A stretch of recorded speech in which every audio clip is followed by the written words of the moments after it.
เสิร์ฟในหากน้องอยู่ก่อน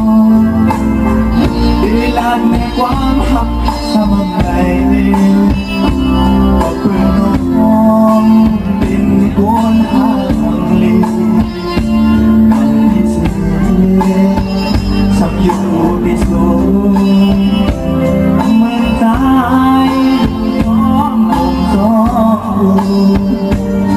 ก็ไม่น่าลืม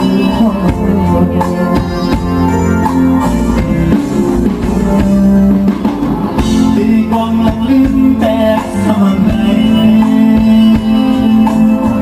ผู้เจอมีคำน้องมันแก่เยากับหัวใจ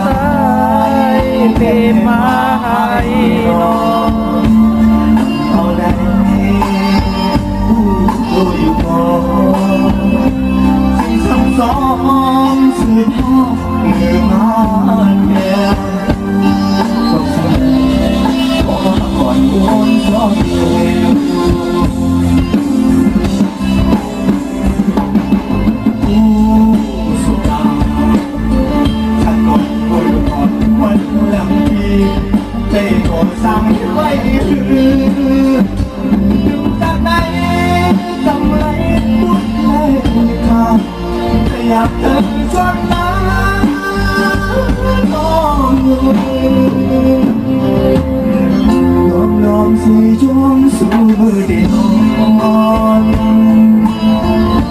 คุณที่น้ำที่จมผ่านซอยปัญหาโทคอยน้องมาปันเดียสั่นวันเปียยอังเกิดข้าโดนแย่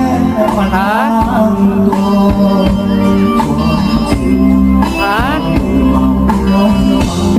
เสียงเหรอ